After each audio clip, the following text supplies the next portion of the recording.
But welcome to our webinar today. PSAT prep starts now. Regardless of grade, free college can happen to you. I'm Shirley Miller, a team member at the Homeschool Buyers Co-op, and I'd like to welcome nationally known college prep expert Jean Burke. She's the author and president of College Prep Genius, a leading provider of award-winning test prep courses for the PSAT and the new SAT. Jean has helped tens of thousands of homeschool families get ready for college. She's published numerous articles and has appeared on ABC, CBS, Fox, just to name a few. She's a keynote and featured speaker at many conferences, and she's a homeschooling mom with a wealth of personal experience for our topic today. So welcome, Jean. We're so excited to have you. So before I hand things over to Jean, just wanted to notate a few housekeeping points. The webinar is scheduled for the next hour, so we'll have plenty of time for questions. And since everybody is in listen only mode, please feel free to submit your questions in the Q&A box below. And at the end of the webinar, we'll go ahead and answer as many questions as we can today. And if Jean asks the audience any questions, feel free to submit your answer in the chat box below so that we can have those ready. And as we're waiting, if you could also take a poll question that we have, there's a poll question box below. And if you don't mind just answering, it is, the question is, what grade is your student in? And then towards the end of the webinar, we'll have another poll question for you guys to answer as well. So if you just want to wait another minute or so, Jean, and then you can take over. Okay, great. Yes, I'd love to know what grade your student in. Probably most of you have more than one kid. So I don't know if it's a multiple choice, if you can pick more than one or not. Yeah, multiple choice. Yeah. Okay, yes. If you have one in sophomore, one in junior, put that in as well. That helps me out a lot. So as we're talking about the PSAT today, so that'd be great. Also want to know where you're coming from. Okay, I'm coming from Texas. Shirley's coming from Georgia. Put that in the chat box. Let me know, where you at today. We're a little chilly in the 50s here in Texas today. So, and my heater went out. So I happen to have while I'm waiting for the heater guy to come, he's going to come probably right smack dab in the middle of our webinar. I just left the door unlocked and told him to be quiet. But I got a little space heater next to me because my hands are like ice cold. So where are y'all at? I'd love to know if you guys are warm, if you're cold, if you're kind of in the middle, what's going on? I see lots of answers coming in, Shirley, in the chat box. I see too. We have people, oh wow, Hawaii, Texas too, California, New York. Oh wow, Virgin Islands, Florida. Great. They're making us jealous, all over. Shirley, they're making us jealous and warm. I know, I'm sure the Virgin Islands weather is probably like in the 70, 80s. I would love that weather right now. I know. Listen, I love Hawaii. I haven't been to the Virgin Islands, but I've definitely been to Hawaii, and it is so nice. I mean, you cannot complain there at all. That is awesome. New York, what'd you say, California? Yes, lots of Texas, New Jersey, Washington State. Great. We're covering the whole U.S. This is awesome. Love it. Love it. That's awesome. Chicagoland. Great. Tennessee. Oh, man. I think I've been to every place so far that you've mentioned, with the exception of the Virgin Islands. I've been to pretty much most states. I'm missing 5 states that I've not been to. So pretty much been everywhere. So that's great. Montana. Montana. Okay, so Montana is the one state I haven't been to. So one of the 5, okay, that I haven't been to. Let's see, Montana, Wisconsin, Minnesota, and then a couple up in the Northeast. I think it's yes. They're sending the sunshine from the Virgin Islands. Thank you. Yeah, thank you. So if you heard noise, again, the heater guy, I hear him upstairs. Okay, I'm excited. So our poll, Shirley, tell me what percentage of what do we have as far as students, grades? Okay, let's see. 1 second. Oh, here. I like to know what grades we have there. So what grade is your student in? Okay. And it's multiple choice, so you can put in if you have more than one student in any of those grades. So 74% so far for freshmen and younger. Oh, 74%. Mhm, Great. mhm. Okay. So far, And everyone, yeah. yes, around 45% for sophomores, 10% for juniors, and about 10% for seniors. Okay, wonderful. That Mhm. really helps me out too, because as we get going today, and we're talking about the PSAT, what we're going to talk about, we're going to encompass all those grades. The reason we call this the webinar, the PSAT prep starts now, is because it's such an important test, and I'm really excited. I think the PSAT for me personally was life changing, and I will get into that as we go along. So let me talk about the first thing I want to talk about, how the PSAT is not a practice test. How many of you have heard that? How many of you have been told by other parents or maybe at a school or counselor, and they have said, PSAT, just a practice test, no big deal, don't worry about it, doesn't mean anything. If you've been told that, or you have heard that, or even read that, let me know, put that in the chat box. Because this is something that not only did I hear 17 years ago when I first started, I'm still hearing it. And I really hate that people will kind of regurgitate something that someone else has said, and they haven't done their own research or their own facts. The PSAT, actually the P in PSAT does not stand for practice. It stands for preliminary. So the actual name is preliminary SAT / NMSQT, or National Merit Scholarship Qualifying Test. And so this is the one test that your student can take when they become a junior in their junior year in the third week of October, and they can pretty much write their own ticket to just about any college. For us, what happened, and I'll give you kind of a background if you've never heard me speak before, but back when my son was in ninth grade, excuse me, as a homeschooling family, we were one income, you know, like many of you, no money for college. And one day my friend mentioned to me, did you know that you could get free college off the PSAT? I'm like, really? No, I never heard that before. But what I did think about was, wow, this could be some way, an avenue for us to get some scholarship money. So with my son, we started going through the test. You know, we didn't have any money for one of those very expensive prep schools that may or may not work.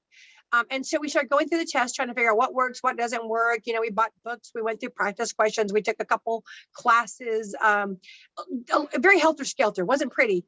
But short story long, he became a National Merit Scholar, and we ended up throwing away 7 trash bags full of college offers.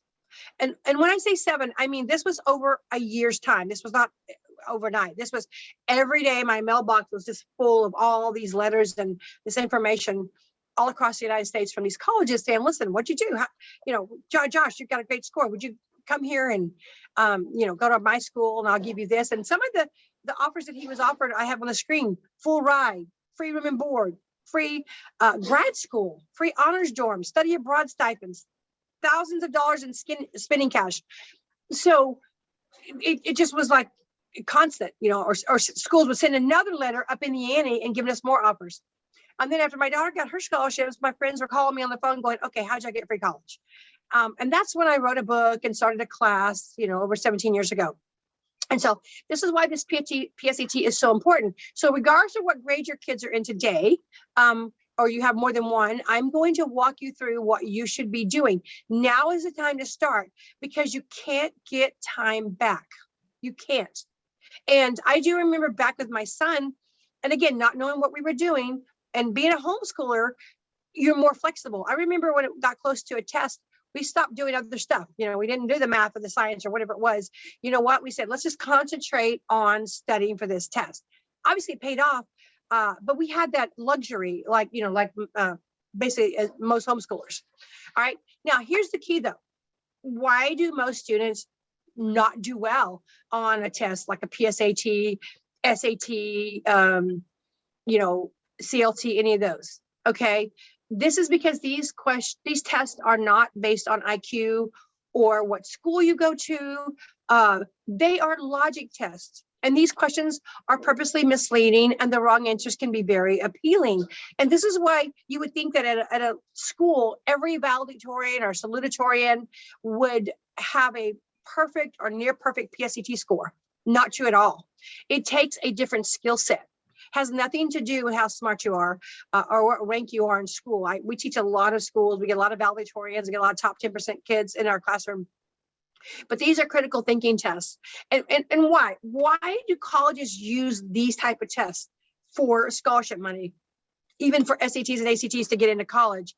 And that is because a 4.0 at one high school is not the same at another.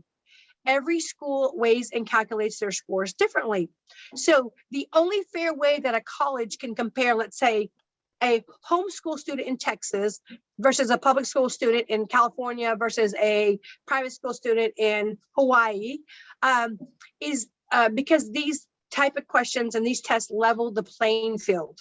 It's the only numerical common element or component that's common to all applicants. And so a standardized test allows fairness. You know, you hear in the news all the time, these tests aren't fair. These tests are fair. That is actually the opposite. They are fair because your students might take really hard, rigorous courses and have a certain GPA. And then the guy down the street goes to an easy school and it has easy teachers and he has the same GPA as your student. So on paper, they look the same. There has to be a fair way to compare everyone. And so this is what makes it. I think what people don't like about the SATs is that it shows inequality in students. It shows that some kids are better critical thinkers than others. Good news is anybody can be a good critical thinker. Logic is not a personality trait. Anybody can be a better logical thinker. So these colleges use the PSAT as a bragging right to promote themselves as certain national merit scholars at their school. Now, SAT versus ACT, PSAT, both are written by the College Board, both of them. Same people write the same questions. So there's no difference in studying. When you're studying for one, you're studying for the other one. It's basically, there's only a 15-minute difference between the two tests, which we'll talk about in a moment about the announcement yesterday. But as it is right now, the SAT is 3 hours long and the PSAT is 2 hours and 45 minutes. Okay, and the most you can get is an SAT as a 1600, and the most you can get on a PSAT is actually a 1540. Yeah, 1520, but maybe a typo. Anyway. So, so there's no difference. So if someone wants to sell you, so to speak, an SAT prep class and a PSAT prep class, they just want to make money. They're just trying to make you think it's completely different, but there's no difference in the studying at all. You study the same way. And also there's no optional essay on the PSAT, or mostly optional. Okay, so now notice right here, this is where you're going to see what you have on the PSAT. If you look at the far right in red, this is why most students do terrible or run out of time on these type of tests, because you get so little time per question, anywhere from 47 seconds to 77 seconds to 88 seconds per question, a little over a minute. So basically, you've got to read passages, you've got to answer questions, and you have to transcribe your answers to the bubbled in sheet. So if you're doing it the normal way and you're approaching these tests like you would at school, whether it's an English class or a math class, then you're going to just burn the clock up. You have to know the short ways, how to answer questions in 30 seconds or less. Now, generally what happens is, especially for homeschoolers, where do you take the test? Usually going to be at a local high school. And it's not like the SAT where you go online at the College Board website and you register. For the PSAT, you register at the school, at the facility. I highly recommend that you register early, because what happens is they only order so many booklets and they do it weeks before the actual test. So if you wait, you may not have a spot. So you want to make sure you go in and do that. I know that there's some school districts here in Texas that start registering students as early as May before the October PSAT. Okay, so you want to do that early. It's about $15 to $30, depends on if they add any fees on. And you can get waivers. So if you can't afford the test, there's ways. You can go to the College Board website. It'll tell you how you can get a waiver to actually pay for the test. Now, the cutoff score, how do you advance in this test? How do you fall into that national merit category where you start getting scholarship offers coming your way? Well, every state has a cutoff score. This is the predicted cutoff score for a year or so ago. With COVID and all that, things changed a bit. But, for example, Florida is a 1460, West Virginia, 1410. If you're not in any of those states, go to my website, collegeprepgenius.com/predicted PSAT scores, and it'll show you all the different states. What it's based on is how many students are taking the test and how well they do. So, for example, California is a huge state. So it's, you got 1480. West Virginia is a smaller state. But on the flip side of that, Washington, D.C. is much smaller, and it has a predicted cutoff score of 1490. You think about it, it's a very small area, but who are the students who live there? People, obviously, they're from very competitive families there in Washington, from the government and Congress and all that. So that's how you base the scores when they're doing the cutoff score. Now, the three initial levels of awards for national merit for the PSAT is, number one is the ideal goal. If you hit that minimum cutoff score for your state, that should put you in the semifinalist range. If you don't quite make that, you fall a little short, you could be what's called commended, which there are some scholarships available for it as well. And it is a recognition. Once you become a semifinalist, it's really easy to move on to finalist. I'm going to show you how. And then if you become a finalist, they'll take 8,000 of those students to become National Merit Scholars. Now, I want to talk about, excuse me, I have allergies, some little known secrets when it comes to the PSAT. The first one is what's called the student search box. This is a box when you fill out the PSAT that you want to always check that box when your student is a junior. Because what that does is there are a couple thousand colleges that have paid to be on that list. And when they see your scores, that's when they kind of start inundating you with all kinds of offers. If you don't get any offers from the school your student wants to go to, it doesn't necessarily mean they're going to not get any money. It just means that they're not paid to be on that list. You do not want to check that box in the earlier grades, or you'll just get a bunch of junk mail. So only check it in the junior year. You can take this test multiple times. I heard people say, well, you can only take it in the junior year and that's it. Or you should only take it in the 9th grade year. That is not true at all. You should be taking this test even in middle school. It doesn't count, but it's going to get you familiar with the test. Now, how many of you out there who have a junior right now missed the October PSAT last year? How many of you? If you did, put that in the chat box. I'd love to know. Your junior did not take the October PSAT because I have good news, really good news, y'all. And that is called the alternate entry testing method. So if your junior last year did not take the test, you can actually still become a National Merit Scholar. I love little known secrets. I love sharing them. So what you need to do, and you need to do this before April 1, is you need to contact the National Merit Corporation. And you say, listen, my student did not take the junior PSAT. And they'll send you a card out and let you know of all the testing dates for the upcoming SATs. So your student would go and take the SAT in exchange for the PSAT, and they'll convert the score. Now, what you'll need to do is use the code 0085, and that's going to convert your score from the SAT to the PSAT. Now, the great thing is you can still use that same SAT as an SAT and send it to colleges as well. So it's pretty cool. Now, here's the neat thing about it. If you miss your October PSAT as a junior, you could now, not now because it's already January, but you could take the November, the December, the March, the May, and the June SAT in exchange for the PSAT, and they take the highest score. So that gives you 8 more months to practice and 5 more chances to become a National Merit Scholar. Now, for those of you who have juniors right now, you have the March, May, and June. So you have 3 more chances. So I highly recommend that if you did not take the junior PSAT, contact the National Merit Corporation, let them know, get on the list, take all 3 of them and let them take the highest scores. I've had students who've done that. And then now, how many of you out there had a junior who took the PSAT and didn't get the best possible score? Anybody out there? your junior did take it, and maybe they're a good student, but they didn't really understand the test because it's a different skill set.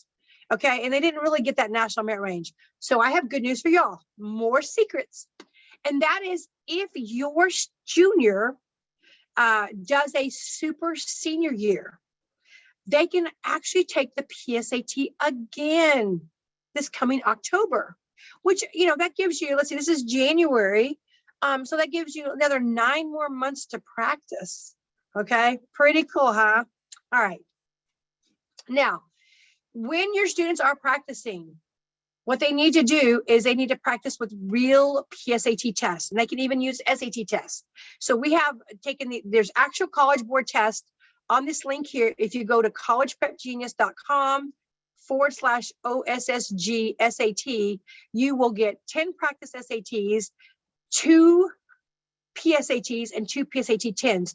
These do not buy anything that's not from the College Board. Do not use any practice tests that are not College Board, or you're just wasting your time and your money, because they don't necessarily follow the College Board questions and the patterns on the test.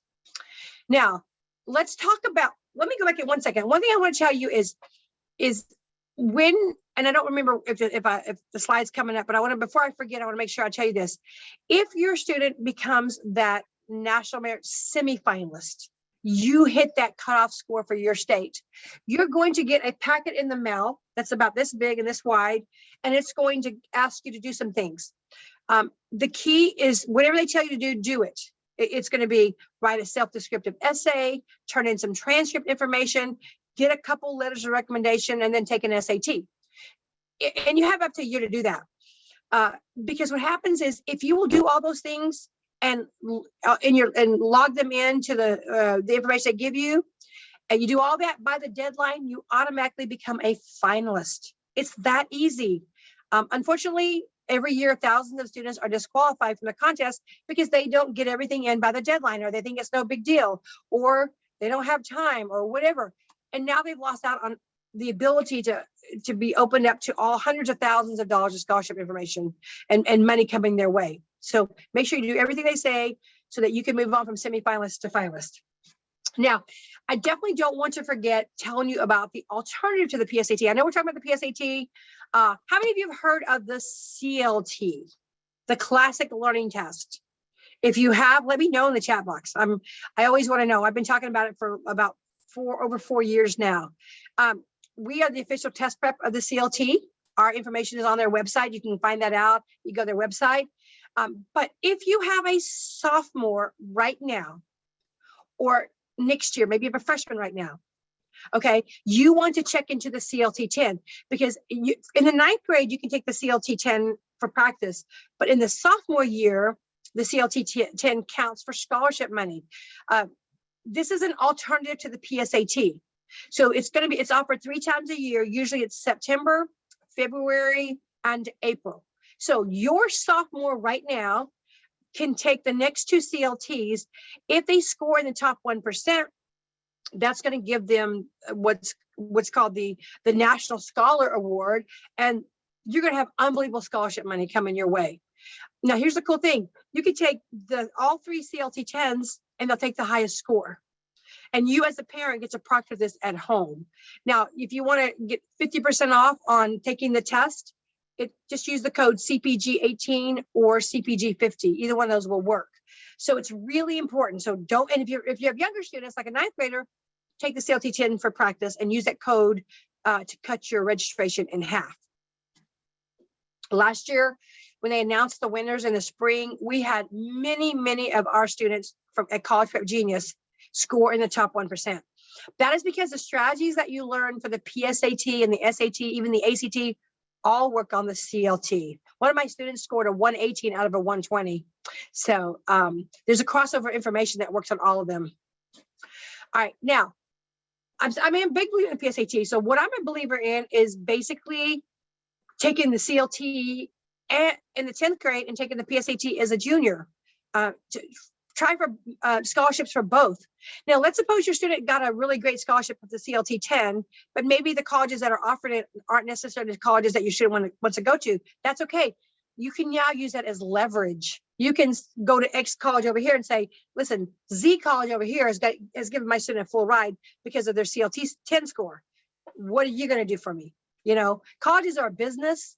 They want to attract the best students, the best high scoring students. So again, take advantage of that. Now, as I said earlier, most students don't do well on a PSAT, not because they're not smart, but because these are logic tests. And you only get around a minute per question, a little over a minute on the PSAT, you know, about an average minute on the SAT as well as the ACT. You don't get a lot of time. So I want to show you some proven test taking strategies that we've been teaching for 17 years. And this is why we have students who have raised their SAT 700 points or the ACT 9 points or near perfect CLT scores or tons of national merit scholars on their PSAT. So let me give you some examples. So notice this question here.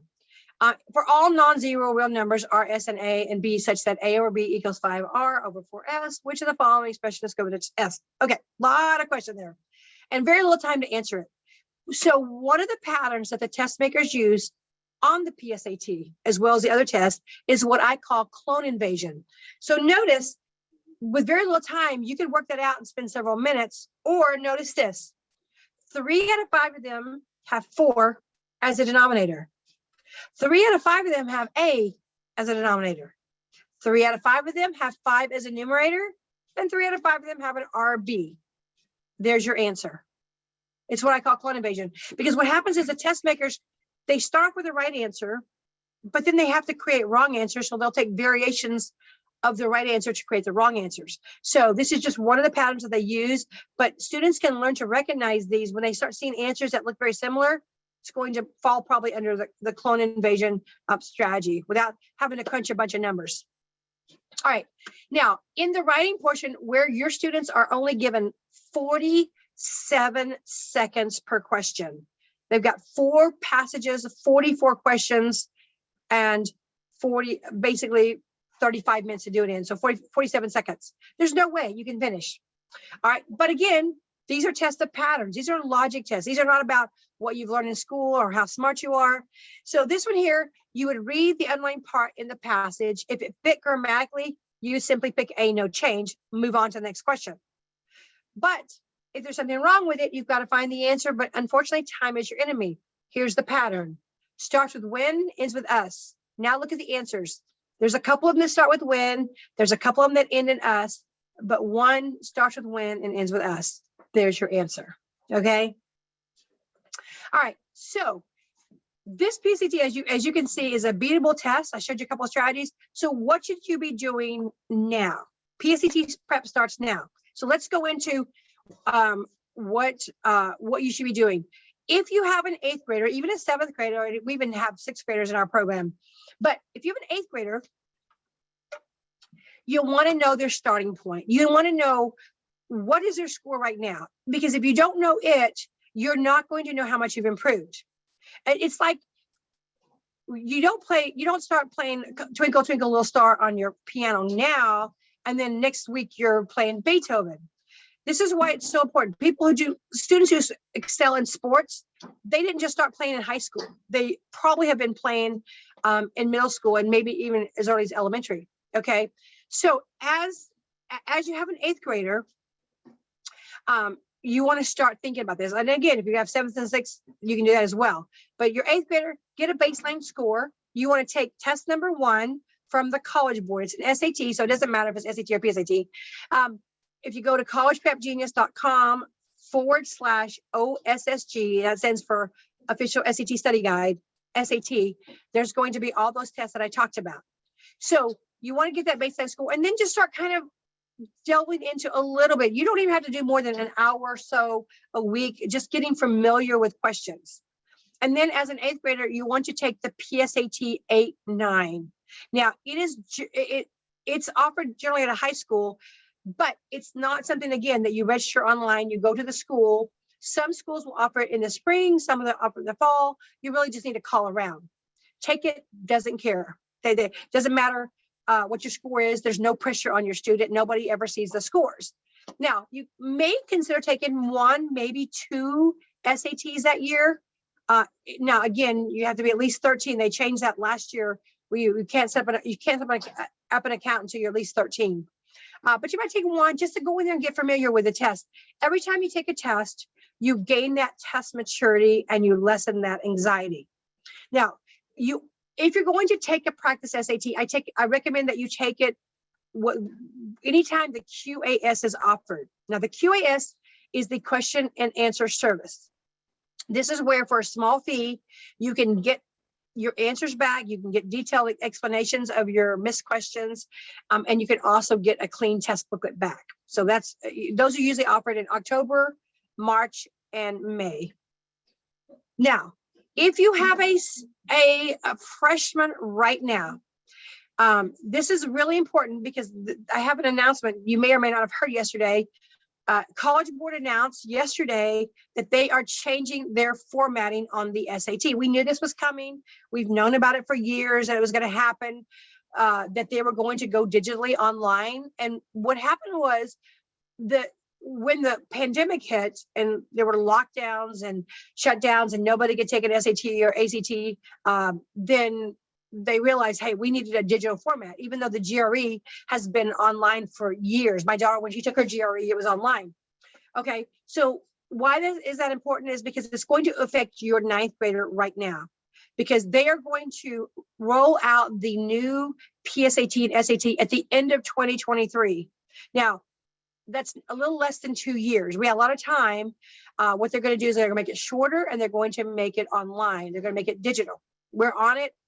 We've been working on this. Our CLT program, we're working on putting it online. So we're on top of that. Probably going to have the same strategies, same type of questions. The difference will be that it will be online. So if you're a freshman right now, you really want to start again learning the patterns and shortcuts of the test. I don't see them changing those up. Standardized tests are pretty much all follow the same patterns. But again, take your PSAT 8-9 as a ninth grader, doesn't count. And then maybe take a couple more SATs that year just for practice using the QAS timeframe, which is usually October, March, and May. Now, if you have a sophomore, now this is really important.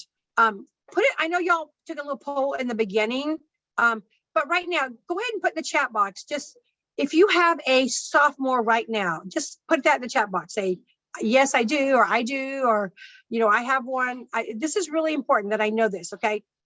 Because this is where the rubber meets the road, okay? Your sophomore right now has 9 months to practice for this test. So come third week of October, that is where it counts. 9 months is a good amount of time. I mean, I've had students go nearly 600 points on their PSAT in 5 months. Okay, now, is that normal? Not necessarily, but you got 9 months. That's a good amount of time to make this their part-time job. Because if your sophomore right now takes the PSAT in October when they become a junior, that's where they can become that semifinalist, and that's what you want to do. So this is why you need to start incorporating test prep right now. Spending at least 3 or 4 weeks practicing, taking the PSAT 10 right now. Again, the PSAT 10 doesn't count, but you want to go ahead and take that. And then again, take 2, maybe even 3 actual, if you can, this spring SATs, because that's what's going to help you for October. Now, for your sophomore, this coming summer should be their heaviest studying. Because here's the thing, for us, our decision went from how in the world are we going to pay for college to where in the world should my son go, because he had so many full ride offers based on his PSAT. Same thing with you. Your decision should be the institution and not the finances. And that can happen. The doors are unbelievable that you can get opened up for the PSAT. So let's talk about the summer. So as a summer, coming up upon the junior year, you've got your baseline score. You've taken that with the College Board test number 1. This summer, you should be studying maybe 6 to 10 hours per week. More is even better, okay? And you should be taking a full-length practice test every week this summer.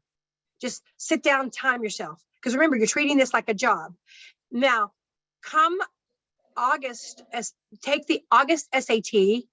It's offered, second or third week of August. and take the October SAT. Now, both of those times, you don't have to send your scores in, but that gives you two full practices before the PSAT.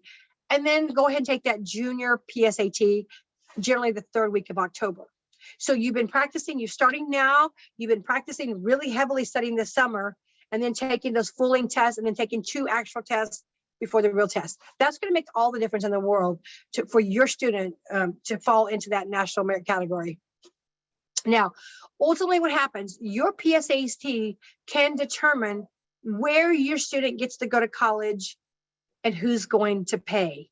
And one of the cool things about getting your college paid for, just getting that bachelor degree can yield $1 million more in your salary over a lifetime. This is from the College Scorecard government website, scorecard.ed.gov. On average, college graduates earn $1 million more. So taking a few months to practice and put time in and yielding $100,000, $200,000 offers from colleges, and then ultimately graduating with a clean slate and yielding more money over your lifetime. It is worth it to put the time in now, because these tests are beatable. They're just logic. The key to play an instrument is you learn, let's say, the chords and keys on the piano, and then you practice. The key to doing well in sports is to learn, the moves, the techniques, the plays, and then you practice. The key to beating the PSAT, you learn the shortcuts, you learn the strategies, you learn the patterns, and you practice with College Board questions. That's how you beat this test. No, it's no different than anything else. So you might be thinking, well, I have a different student. My one student maybe is a really good test taker. They tend to do really well naturally. That is because they're probably very logically minded naturally. It's kind of intuitive to them to see patterns. And for those students who kind of score above average naturally, just a few more little strategies can really put them over the top. And starting them early, if you can do it in 6th grade, 7th grade, definitely 8th grade or above, it's going to help gain that test maturity. If you may have the other type of student who, what we call the rule follower, that is the student who's just as smart as the other one, yet they overthink, they second guess themselves, they stress over every question. And the great thing is they can learn to think more logically, because logic is not a personality trait. It is a trained skill, like golf or piano. And for starting those students early, because then that's going to help them to become more logical and to lessen that test anxiety. So as your kids get older, timing becomes the killer of opportunities, because when they get older, they're going to get more school, more homework, maybe a part-time job, maybe they play sports, church, school, clubs.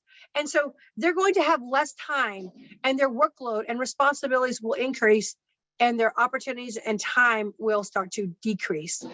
That is why it's important to start your kids now. And like I said earlier, if you got a senior, by the way, all these strategies work on the SAT as well as the ACT and the CLT. So everything that you're learning, you can use on most standardized tests.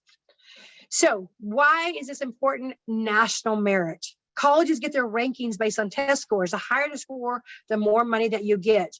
And 85% of colleges are going to admit your student on a test score alone, simply based on your test score. So as they're studying for the PSAT, it's going to be the same studying for the SAT, which you need to get into college, or the ACT, doesn't matter. Every college takes either one.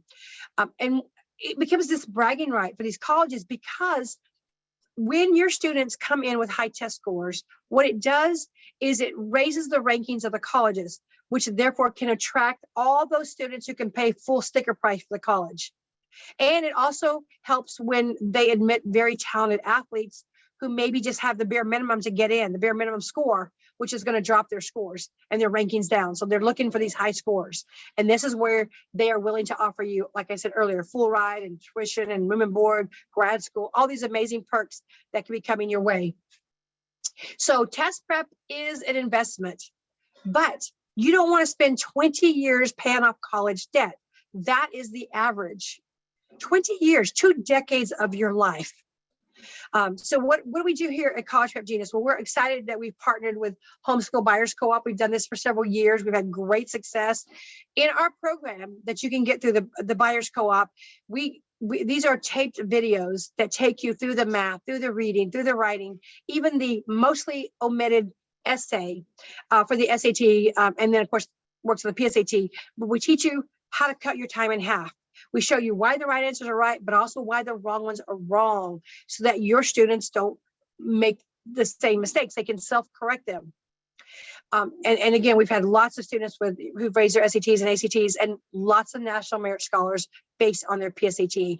Now, the great thing is you can use test prep as an elective in your home school. You can put that on your transcript as an elective under test prep or test skills or logic skills. But so many things that you can learn. And here's the beauty. And this is why, not only as a veteran homeschooling mom and someone who's taught test prep for 17 years, your kids will be tested all their life. This is why test prep should be in every school, not just homeschooling, public school, private school. Because what happens is, not just for the SATs, ACTs, PSATs, getting into college, getting scholarship money. If your student wants to go on to be a lawyer, taking the LSAT, the MCAT off the med school, maybe they want to go into the military, the ASVAB. Maybe they're at their job someday, we'll test them. Here's the thing to know about test taking techniques. Most standardized test companies, like let's mention here on the screen, these are all people who've said to me, oh, your program worked on, the real estate test or worked on the CPA test, because most standardized test companies all do the same thing.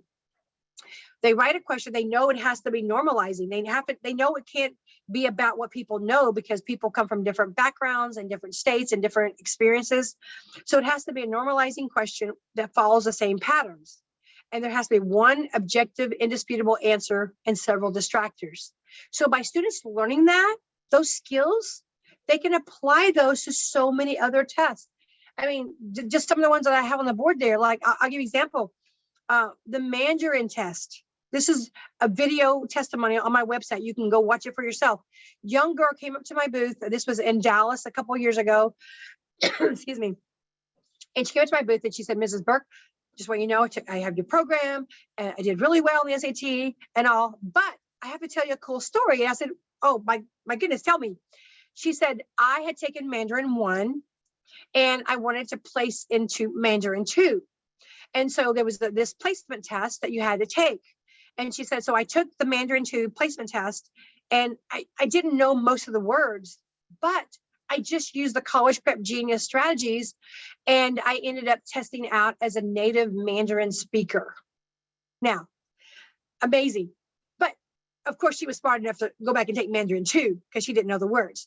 Who knew? Who knew that test taking strategies would do that? But that's why it's so important that our kids learn them, because they're going to be using them all their life, maybe at their job someday. So it's very, very important. So my friend says this. He says, an average person doing above average work will always outperform an above average person doing average work. So it doesn't matter where your students are at right now. It makes no difference. I've had students who've had severe autism and dyslexia and dysgraphia who've learned the strategies and done well, become National Merit Scholars. Anybody can do well, but it takes, like I said, learning the patterns and then practicing correctly, and understanding how to beat these tests. And it's not instant success. You cannot shortcut the shortcut. It takes time. There's going to be accuracy before speed. You learn it. It takes a while. Some kids will get it quickly. Some won't. But it doesn't matter. You've got all the time right now. Better that than spending 20 years paying off college debt. So your kids can ace these tests. They all can do it. I've seen it happen time and time again. So we have this special with Homeschool Buyers Co-op. Right now, our comprehensive e-course, these are online videos where your student will do it at their own pace. It's mom and dad friendly, so you don't got to do anything. And your kids will do it self-paced. They'll take their baseline score, and they'll go through each section of the test. And you'll get the e-courses. You'll get all of our quizzes. You'll get the checklist for success, the journal for success. You get the High School Prep Genius, all these books. Homeschool Buyers Co-op has actually added on an extra 10% off if you go on and you use the code CPG10. That stands for College Prep Genius 10. And that's going to expire on January 28th.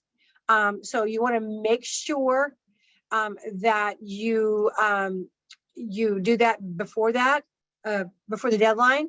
And what you're going to get, not only are you going to get our e-course, our online e-course, it also contains my webinar library. There's a webinar library about so many different stuff. It's all archived on there about transcripts and beating the college essay and the FAFSA. And there's so many webinars on there that you won't get anywhere else. That's all archived for all of our members. And it's a whole year.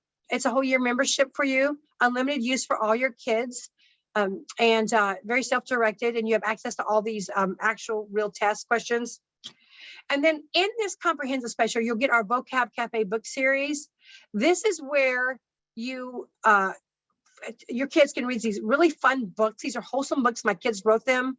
They're fun. Each one contains 300 SAT words like lugubrious or plebiscite, and they're wholesome, no garbage in, no garbage out. And you can use these as a literature credit, but you can also use them as a creative writing credit to take the words and put them back into your own story. So you get that as those e-readers. You also get our 15 Secrets to Free College. This is, again, common mistakes that people make on the FAFSA, the 400 colleges that will meet up to 100% of need, tricks that you could be doing, strategies you could be learning. What do you do if you're already in college? How do you get more money? I talk about that as well. And then also the other bonus that you get in the comprehensive e-course is our High School Prep Genius book, voted the best resource and the best Blue Ribbon Award winner for the favorite resource. And by the way, Kathy Duffy has reviewed our program. You can go to her website and read her reviews about our College Prep Genius program. She's also reviewed this book as well. It's got a step-by-step guide of what to do every month of every year in high school. How do you do transcripts? What do you do? What about interning? What about volunteering? That's all in there. And we're really excited at what we're doing for Homeschool Buyers Co-op, and we are giving you a special bonus. This is my roadmap. Let's see if y'all can see that. Oops. I got the background is a blurry. Okay. This is a really cool.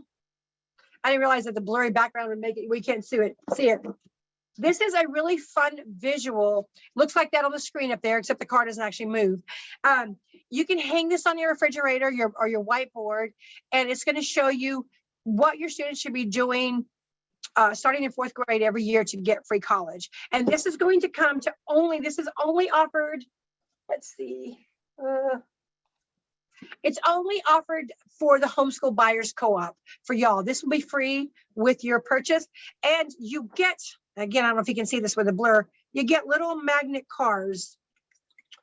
These little cars, you can put on there, they're magnets, so you can move it along whatever grade your students in. The kids love them. So that's a bonus just for those who order during this time frame before the 28th. So kind of sum it all up, they are also giving you 1,500 smart points. And you also get that extra 10% off. This is all the Homeschool Buyers Co-op is offering y'all this week. So CPG10 is the code to get the extra 10% off. And this is limited time on January 28th is going to be when this special ends. And of course, you can go to the Homeschool Buyers Co-op website to get that special. Let's see. Hang on one second. Okay, sorry? A card. No, I'm still my webinar. Okay, so I remember I said I've got a webinar. So you have to wait or I have to pay the company. Okay. All right. So this is limited time. Sorry, y'all. Our heater was being fixed. By the way, thank you for fixing my heater. We appreciate that. It's pretty cold outside. Okay. Thank you. Sorry, y'all. That's life of doing everything at home, right? Anyway, so we're excited. Now, I'm going to leave the screen up here so you can see that, so you know our special and where to go to. So Shirley, do we have any questions from anybody today? Yes. I know it's a lot of information. You might feel like it's a brain overload, but yes, we do have some few questions here. Awesome. Love it. Great. So some people would like to know what can you define super senior? Yes, super senior. What is your temp? We usually keep it on like 72 in the daytime. Okay, thank you. Yes, so super senior year is where a student would take 5 years instead of 4 to graduate. Now, a lot of people think, well, my kid doesn't want to stay an extra year. What I say is in that last year, you could do other things like dual credit and various other things that you want to do. But that does allow you to have more time to practice on the test. And of course, you get that extra opportunity for your junior to take the test. And so, again, I apologize about the heater gentleman interrupting me. I'm so sorry. I asked him not to interrupt me. So my apologies. Anyways, so yes. And a lot of homeschoolers do that anyways. You know what I mean? They let their student go an extra year just to get more classes in, more experience before they go off to college. Okay, good. Is the PSAT used in every state? Yes, every state. Every state. Now, do some states offer it? No. One of the things that I found over the years is when I used to go to conferences sort of in the middle of the country, I guess we call them the flyover states. And I would go to these conferences and I would be talking about the SAT, and I would get this huge pushback from people who'd say, listen, we only do the ACT here. And I said, no. Maybe the high schools only push the ACT, but every college takes either one. Well, the problem was when colleges don't push the SAT, they don't push the PSAT. Now, what that did though, although for the people that listened to me, it meant they had some of the lowest PSAT scores, which means their students were able to do really, really well because nobody was, a lot less people were taking the PSAT. So yes, every state has a cutoff score, and they all, everyone participates in the National Merit Program. Okay, great. And then Jessica said, I heard that colleges don't like when you take the SAT more than a few times. Is that true? That is not true. That's a myth. There's a lot of well-meaning friends, people, counselors who don't know what they're talking about, Facebook, a lot of wrong information. Colleges want you to take the SAT many times because they get their rankings because of their test scores. So the higher the score, the more money you get. And 90% of colleges are going to superscore the SAT and 80% will superscore the ACT, which means they take the highest scores from different tests. So if you took the reading score test one time and the reading's really high, but another time you take it, the math is higher, they'll take the highest scores. They want you to keep going back and taking it because it's going to make them look better. So that is actually not true. And I have to dispel myths all the time.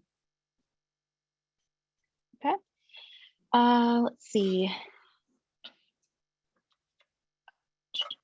Okay. So Diana asked, what can my junior do? Is it too late? So is it too late? Did they take the PSAT? I mean, did they miss the PSAT? Because if that makes a difference, because I talked about that earlier, or maybe it came in later. If you could put in there, whoever asked that question, did your junior take the PSAT in October? And then maybe we'll come back to that question if they answer, because I don't know if you missed it or you didn't miss it. Okay. And let's see, it says yesterday the College Board changed the SAT format. Any changes anticipated for the PSAT as well? Okay, so I guess some of y'all came in later because I did address that. Yes, so this is only going to affect those of you who have, for the PSAT, who have a 9th grader or younger. They are going to change the formatting to online, and it will be, okay. Yes, they announced that for the SAT. I guess I should say, I'm going to assume that they're going to do that for the PSAT as well. You wouldn't do one without the other. It doesn't make any sense to have an SAT online and a PSAT not online. So let me kind of go backtrack a little bit. I haven't heard about the PSAT. I just assume that. So hang on, stay tuned for that. Because I usually what the SAT does, the PSAT follows because they're made by the same company. So I can't see them being different, but you're right though. The article talks about the SAT. So stay tuned for that. Okay. And Jessica asked, does your program tailor to sections that students need extra help on? For instance, more math help and less on the reading if they are already high on reading scores? So it tailors the whole test.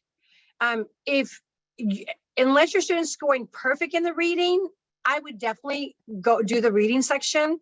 If they are, great, you can skip that section and move on to the math section. There's a way to do that. You just mark it as complete and move on. But if you're not scoring if you're doing really well but not perfect, you don't want to negate getting even your reading higher, because national merit cutoff scores are based on the total score. So let's say your student is doing around a 700 on the PSAT or 650 or something, but not perfect. Bringing that up to close to perfect is going to help overcompensate if their math doesn't quite get up to where, because it's not like they base it on so much of the math and so much of the reading. It's taken as very holistically. So you want to get your reading as high as possible to have the best possible score overall. Okay. And I believe Diana, the one that asked about her child as a junior, she said that they took the PSAT in October and only scored 1,000. Okay. So yes. So going back to what I had said, you can retake the PSAT again for national merit in October this year if you end up doing a super senior year. Now, if you are not going to do a super senior year, keep in mind, there's still full rights to college on your SAT or even your ACT or even the CLT. So take heart, don't worry. It's, again, all these tests are very similar. Same information works on all of them. Okay. Let's see, we have another question. What do I need to do to prepare for the fourth graders for the PSATs? So my roadmap, which you guys, anybody that gets the program through the homeschool buyer school, actually, and you can't see because it's blurry, but it actually starts in fourth grade.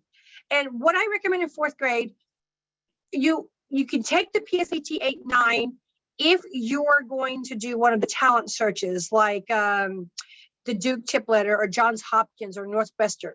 That you can get into those talent searches, which I'm a big proponent of, because those can open up scholarship doors and award ceremonies and really get you on the radar of colleges. So I'm a big believer in talent search. If you're not going to do that, so you would kind of study the same way you would do no matter what grade you're in for the SAT and PSAT. But if you're not going to do that, or if you one way or the other, I definitely would incorporate logic into my curriculum. You can get logic games, you can get logic puzzles. The Critical Thinking Company is a great place to start. Fallacy Detective, the Thinker's Toolbox. So just start incorporating logic. Because that's going to really help your students' critical thinking skills. And I'm a big believer in every grade having that. Knowing what I know now, with my kids, we did some critical thinking, not a lot, but I didn't know what I know now. Had I did know all this, I would have had my kids doing logic from a very early age. So that's what I highly recommend right now. Okay, great. Also, can I purchase this one time and use it for all of my kids throughout the years as my elementary gets older? Yes. So our e-course is it's a 1-year subscription, unlimited use for all your kids. Then there's a small renewal fee if you want to renew it. Now, people kind of renew it every year. What we're going to do when the SAT and PSAT changes in a couple of years is going to be, I'm not sure totally how we're going to do that with our existing members. We'll wait and see. We haven't even come up with that yet. But yes, you can keep doing that every year. It's a small fee right now. It's $49 to renew it. But all your kids can use it. We do have people who do buy a second one for their child or their other child or a third one for their child. And there's a discount for that, but that's not necessary. We don't mind that you use it for your kids. The only caveat is that it only tracks the progress of the first student, which means the second student will have to keep a track of where they're at. So one student might be on lesson 7, one might be on lesson 4. And so you just have to make sure they keep up with that. Okay. So Jean, if they make a purchase today, do they have to start right away, or can they wait a year to start? Like they can start anytime they'd like? So the way our website works, and I'm not techie, so I don't do anything with the back end. When you purchase it, it starts the day of purchase. Now that's a website thing. That's not a me thing. I wouldn't care if you started it and delayed it. That's not a problem. But that's not how the website works.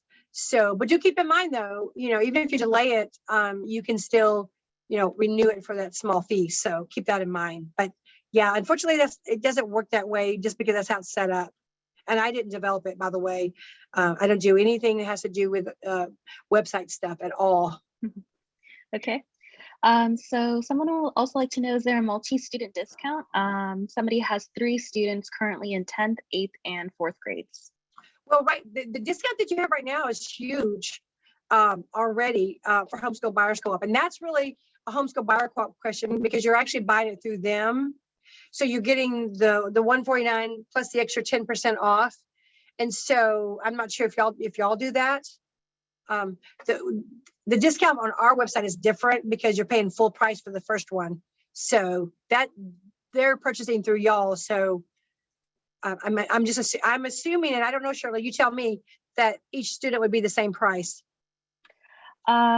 I will have to double check on that. Okay. But to circle back on the previous question, for us, when you purchase College Prep Genius through our website, you can buy it now and just register within the 30-day time frame, and then the year will start within that 30-day time frame, whichever day you register. So that's correct. Let's see. Somebody would like to know, what is CLT? I know you mentioned that earlier in your slide, but maybe this person came in a little bit later. Yes, so the CLT is the Classic Learning Test. It's been around about 6 years. And what was very interesting about the CLT, it was already an online class. It was already an online program and testing. And so in 2020, excuse me, when the pandemic hit and everybody was in lockdown and all the SATs and ACTs were canceled, what happened was every college would take the CLT, even though BC or before COVID, they were only in over a couple hundred colleges. And so because it was already online, is already remotely proctored, every school would take it. So the CLT basically is similar to the SAT and ACT. It's a logic test. You're going to see passages more along the lines of maybe what your students will study, like C.S. Lewis passages or, Charles Dickens. And so it's the same thing, but you're not going to get sort of the passages you might get on the SAT or ACT, which again, 75% of passages can be skipped. So it doesn't matter really what's in them, but they base it more on sort of the Western traditions that most students are used to reading about, at school. So, and I'm a big believer in CLT. Use that code to get half off the registration. But if you have a sophomore right now, you definitely want to take the next 2 upcoming CLTs to hopefully get into that CLT, that scholar award, that top 1%. Okay, great. Somebody else would like to know, what are the real differences between the tests? Why so many? What advantages does one have over the other? Zero. Okay. College Board and American College Test are 2 completely different competing companies. The College Board has been around since the 1920s. The ACT company's been around since the 1950s. Back when the SAT was redesigned back in 2016, the last time they changed it, the president of the College Board, David Coleman, he hired ACT writers to write it, the SAT. So you've got the same people who've written the same type of questions, even though they're different companies. That's all it is. It's just competition. SAT is one company, ACT is another company. CLT came on board because Jeremy Tate, great, amazing guy, smart guy, wanted an alternative to the SAT and ACT. And they said, no way, colleges aren't going to go for a third test. Sort of that David and Goliath thing. And actually, none of us could have predicted 2020 when you could not take an SAT or ACT, but you could take the CLT and get into college and get scholarship money. So yeah, they're just different companies, but every college takes the SAT or ACT, or they'll convert the score. More and more colleges are taking the CLT on a regular basis, even though everyone would have taken it back during all the shutdowns and lockdowns. And somebody would like to know, what happens if you get invited to talent search problems but can't attend? Does that hurt your chances? If you get invited to, invited to a talent search award ceremony? It says talent search problems. Maybe they can. Oh, talent search program. There we go. Okay. Talent search program. Mhm. So when you apply for a talent search as early as 4th grade, and the 7th grade is the one that counts for the big award ceremony and your name in the paper and state recognition and all that. If you can't see the program, that's okay. Some of them are pricey. That's not why you want to do a talent search or participate in one. The reason you want to do that is because it's very prestigious on your transcript. It shows that the college admissions counselor that your student was very, very mature at a young age. That's what it is. And it's just one of those things on your transcript to make your student stand out. So yeah, if you can't participate in the program, that's okay. You just want to be able to notate on there, I was a Duke recipient, Duke tip, or Johns Hopkins. That's all. That's the main reason you want to do that. And it does open up doors. I know people have got full rides to college in 7th grade because of the talent search. Okay. And let's see. If the PSAT ranking is scored relative to others in your state, then how does this work for your score relative to others in the country? Well, it's only relative to those in your state. If you want to go out of state for college. Oh, it has nothing to do with that. Most of the offers that my son got was from out of state. My kids ended up going out of state to college. So no. The PSAT score for national merit just is a contest created by the National Merit Corporation that partner with the College Board. So the National Merit finalist, semifinalist, finalist, scholar award, that is what colleges will use to give you the scholarship money. So for example, the colleges will say, hey, because you're a National Merit Scholar, we'll give you this, this, this, and this. So it has nothing to do with the states. It has to do with what the schools can offer. Not every school offers money on the PSAT. Definitely not the Ivy Leagues or top tier schools, because everybody there already has a high SAT or ACT score. So you get into those type of schools other ways. But for most other colleges, you know what? It's a bragging right for them to talk about how they have X amount of National Merit Scholars, at their school. Okay. Jean, and somebody asked if you could share some of the books or series that you had mentioned for logic thinking. They kind of want to know a little bit more about that. I'm out of the loop when it comes to homeschooling stuff, but because my kids are long gone, they're both adults and have their own careers. The Critical Thinking Company, you will see them at a lot of homeschool conferences. You can probably Google them online. The ones that I'm most familiar with, and I haven't studied any in a long time, but like The Fallacy Detective is a really good book. The Thinker's Toolbox. I think any kind of book or puzzle or curriculum that just really forces your child to think outside the box, to be a good critical thinker. If I said some months have 31 days and some months have 30 days, how many have 28? What would you say? How many months have 28 days? I can't see the chat box. I can't understand what you're saying. Answer? Okay. The answer is all of them. Yes, all. Yes. Not just one, not just February. Mm-hmm. It's a logic question. So yeah. It teaches these type of books and stuff will teach your student to look very carefully with a critical eye at a question, because just like the SAT and ACT and PSAT, the questions are purposely misleading and the wrong answers can be very appealing. And so this is why it's great for all of our kids. Because as a parent, we all want our kids to be good critical thinkers, especially in today's society, when we're thrown at so many different things coming at us and we don't know, we have to learn how to discern what's right and what's wrong. And so as a parent myself, I think it's crucial for our kids to be doing that anyways, no matter what. Even if you don't ever do the SAT or ACT, at least do critical thinking and logic. Yeah, agree. And somebody asked, where could they find cutoff scores for each state? So the predicted cutoff score, nobody's going to know. Excuse me. You can go to my website, collegeprepgenius.com/predicted PSAT scores.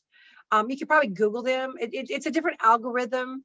It's all going to be based, and it's been a little hinky the last couple of years, because when PSATs were shut down and people weren't taking it, and then they added another PSAT in 2020. or 2021. I mean, it's kind of a hinky thing. At least they'll give you a general idea of what you should be looking for your state. So. Okay. And Jean, this is a state-specific question for Arizona homeschoolers. They're asking where they can take the SAT or the PSAT. I'm sure you know that. So SATs and PSATs are generally taken at your local high school. If you're taking the SAT, just go on the College Board website to the school search button, put your zip code in. It'll show you all the schools in your area that are giving it. It's the same as the PSAT, but you're going to have to go to the schools to take the PSAT. Sign up for the PSAT at the school. You can't do it online like the SAT. Mm-hmm. Okay, great. I think that's most of the questions. I know some people had asked if the webinar is recorded, and it is. So we'll be sending an email to recap the webinar, as well as a recorded link to the webinar. It will also be hosted on our website too, so that anyone can go back and review our webinar today. Mm-hmm. I know you have another poll for them, and while you're putting that poll up, I want to ask share. Since we just heard the news yesterday about the SAT going to digital, which we knew was going to happen, we've known that for years. It was just a matter of time. And then the PSAT, what are they going to do with that? Probably going to follow. We will stay on top of that. So if you're on our mailing list already, or if you purchase the program, you get on our mailing list. We'll be sending out updated information as we get it. We're not going to jump to any conclusions. A lot of times people say, well, are you going to create a new program? Well, we're going to adjust it for the new test. It's probably not going to be a lot of difference as far as like strategies and stuff, which means the things that you're learning now will continue to work. But one thing you do need to be careful on, and this happened the last time and the time before when the test was changed, and that is you'll have all these companies coming out making a program, okay, before the College Board ever releases an actual test. That is a huge red flag. If you're coming up with your own questions and your own formatting before the actual test makers actually put one out there for an example, that's a huge red flag. Be very, very careful. We'll start to get that, probably mid next year, the next year and a half. Have you made your program yet? Well, we will as soon as the College Board gives us some kind of example. So we know how to follow their patterns. So just keep that in mind. Be very careful of that, because that happens every time. And that's, very deceptive, because how do you come up with a practice test, if you don't even know what's going to be on it? So. Oh yeah, sure. So yes, just like Jean mentioned, we have another poll question. If you could answer below, it's just basically gauging your interest in what you're interested in. Whether you're interested in having your student raise his or her PSAT score, scholarships, full rides, learning how to ace the PSAT. Jean has all the information on that. And to circle back, Jean, on the multi-discount question, let's see. So each student is the same price. I think you mentioned that earlier, right? Right, because this is true, since they are purchasing through Homeschool Buyers Co-op. This is the price that y'all have offered. So I guess my question would be, I guess this is what you would offer for each student. Yes, that is correct. Okay. Yes, that's correct. And then if they would like to renew, they can renew it through College Prep Genius if they want to go longer than a year. So just want to circle back on that one. Mm-hmm. This is correct. Did anybody have any more questions? Oh, okay, one more question if you have some more time, Jean. Sure. Is there an age requirement for the PSAT? No, it's not an age requirement. It's a grade requirement. So in other words, and again, this is based on what grade you put down. So if you're 8th, 9th grade, generally you're going to take the PSAT 8, 9. If you're 10th grade, you're going to take the PSAT 10. If you're junior, you take the regular PSAT NMSQT. So, and that, you could be younger, you could be older taking that junior PSAT, or you may be doing the super senior year. So it has to do with what grade take down. Okay, great. So yeah, just to recap, the offer through the Homeschool Buyers Co-op is running through the end of the month, January 31st. But for everyone who attended our webinar today, you get an extra 10% off by using Jean's code CPG10 through our website, and that's only valid through the 28th.